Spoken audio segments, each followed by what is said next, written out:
As we continue our discussion of the elimination system, let's talk a little bit more in a little bit more detail about the kidneys. Hi, I'm Dr. Peter Minke. This is Minke Wellness. And the most important thing you can do for your kidneys is to drink enough water. If you don't have enough water and your blood is thick and the kidneys filter the blood, and there's enough toxins, brand new toxins coming in with every breath we take, and new toxins coming in from the even the water we drink and the food we eat. I mean, there's more toxins coming in. And then the body makes its own toxins. And if we're not drinking enough water, how in the world is the kidney going to filter the blood, which is what it does? Its primary function is to filter the blood. It has to have extra water to do that. That's what it uses to dissolve out these things and to make urine, right? So we've got to have excess water coming in so that we can have some water coming out. Okay, so that's basic. And we've talked about morning water and how you need to get, try to get your 16 to 24 ounces first thing in the morning before any food, before engaging the digestive system, so that we can get that water down to the kidneys. Now, this month or this time when we're focusing on the elimination system, let's do some of our morning water this week at least, when we drink our morning water, we're going to use that breath to dedicate that morning water to flushing the kidneys. So I would be drinking my morning water, right? I would just chug it, okay? But and then take a breath, sending that down through the bloodstream. Okay, now I want this to absorb into the bloodstream, and I'm sending it to the kidneys. So the kidneys are back here in the low back, the upper, I say low back, upper low back, mid back, depending on how you're describing it. If you go to where your kidneys, your ribs are in the back, the lowest ribs and the kidneys are about right there. They're about half and half protected by the ribs. So, but they're very much to the back. They have very delicate, relatively delicate tubes that come down, and they attach to the bladder, and then the bladder has a tube that comes out, for the outside urethra. So this is the basic structure, and it is heavily vascularized. A lot of blood flow goes into the kidneys, and if that's compromised, we're not going to be able to filter the blood. If you can't get the blood to the kidneys, we're not going to be able to filter it. So we're going to talk tomorrow or soon about the compression, structural things that are happening, causing the kidneys to either fall or be compressed down, and that can impact kidney function. So if we're trying to help ourselves in any of the kidney function areas, if we're having problems, it could be structure. There's always a structural component potentially to any of these things. If you haven't figured that out by now, as I'm working through the systems, there's always a structural component that's possibly involved. I'm not saying that that should be considered. It's not that that's always the case. It is that there's always a possibility. Okay, so keep that in mind. And it's not, unfortunately, this concept of having the structure influence body function and physiology is not in the thinking of most doctors that I've ever met. Maybe some osteopaths and of course chiropractors have that understanding, but it's just not very common in the standard medical model. Okay, so kidneys. Let's talk about what they do a little bit and how important their function is. And then we'll do a little bit of breathing and see if we can get in touch with some of this process. Again, one of the benefits of doing our breathing techniques and our therapeutic breath system is to make that connection and get our consciousness and our intentionality in line with what we want for our body and from our body. And there's so many people that it's so easy to have a part of our body that's maybe not going well. In other words, it's having a problem.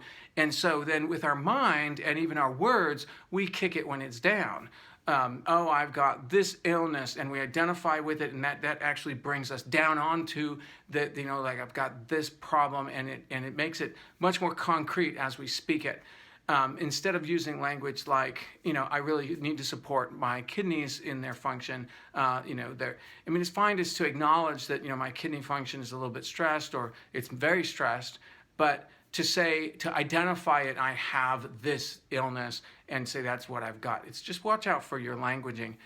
We all do this, and so anything that we can do to bring our consciousness to the neutral or positive side is going to help our healing and wellness process, the relationship with the body. Very, very powerful. If you haven't explored that, worth doing. Okay, so as we breathe into the kidneys, again, we're going to talk about this function of the kidneys filtering the blood, and it filters some 200 quarts or of blood a day in a 24-hour period. So it's a lot of, like so 50 gallons of fluid pumping through, blood flowing through the kidneys and filtering.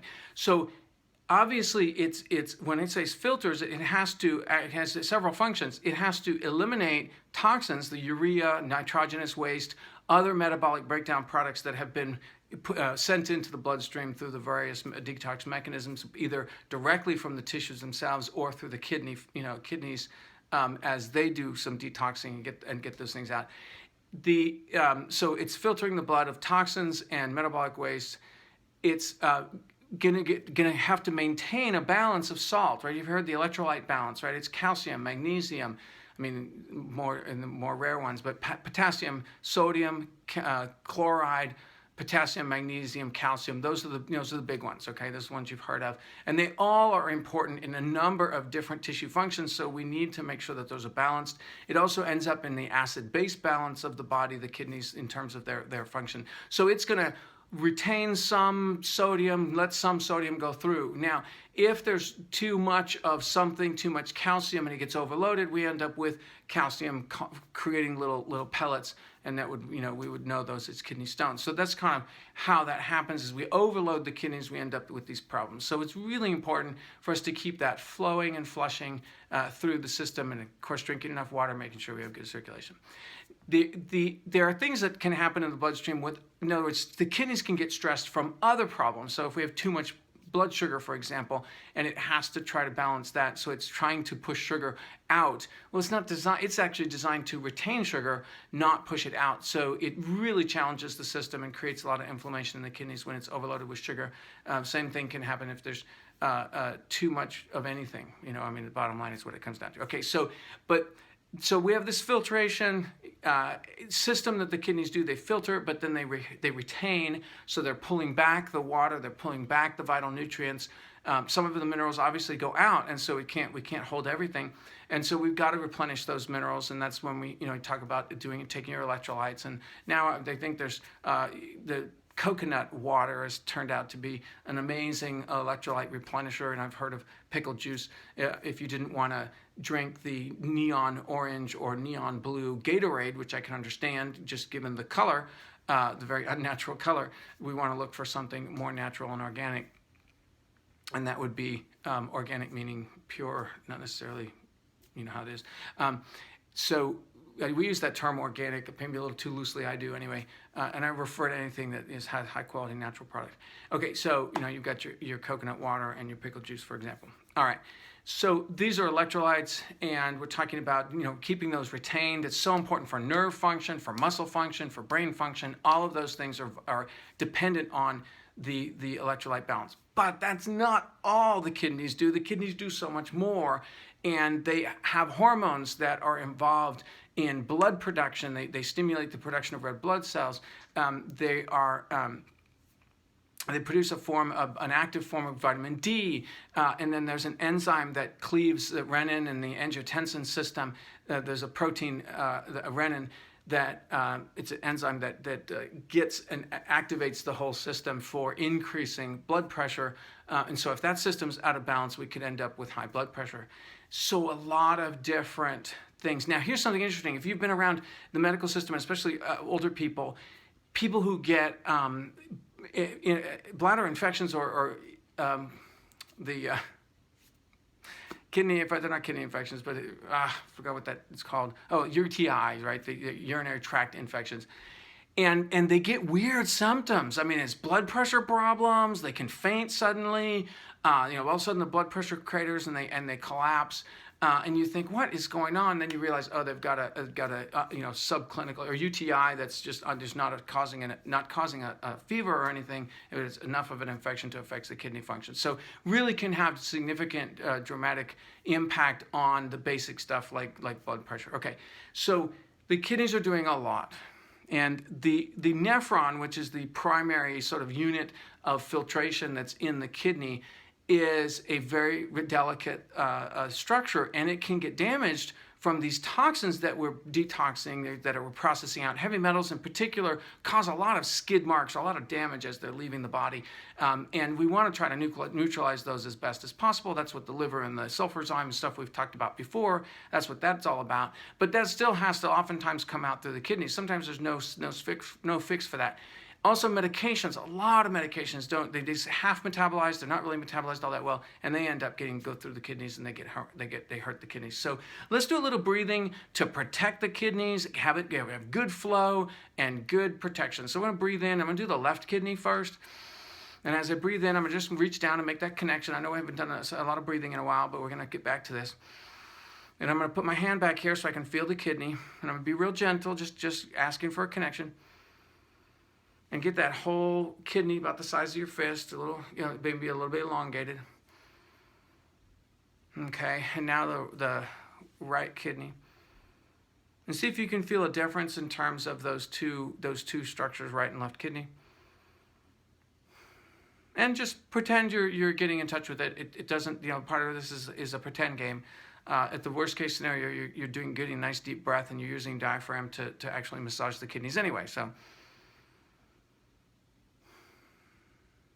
So again, breathing into the right kidney and then left kidney.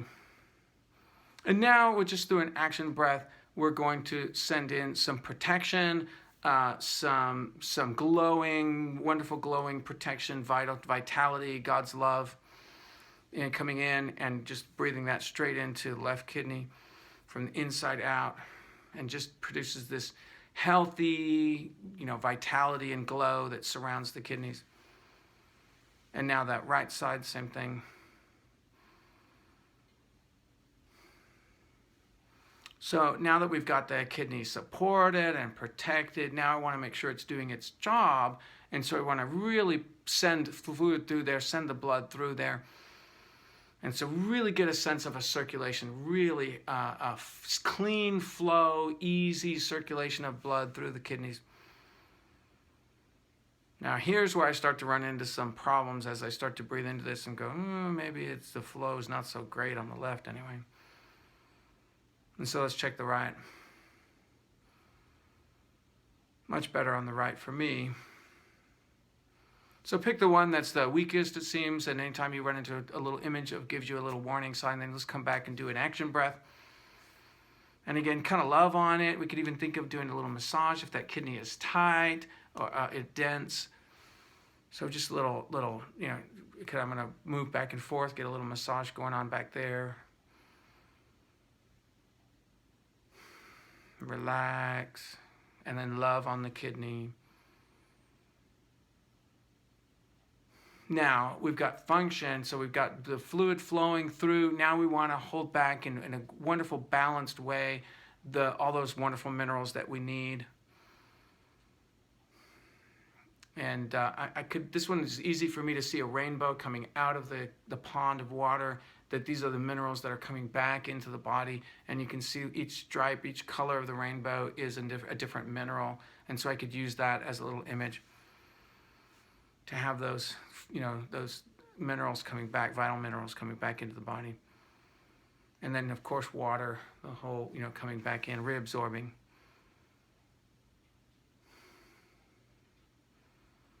See, because we got to get that flow, right? I mean, if we've got good flow coming into the kidneys but blockage going out, then that doesn't work either. So we really have to have good flow, blood flow coming into the kidneys, good blood flow leaving the kidneys.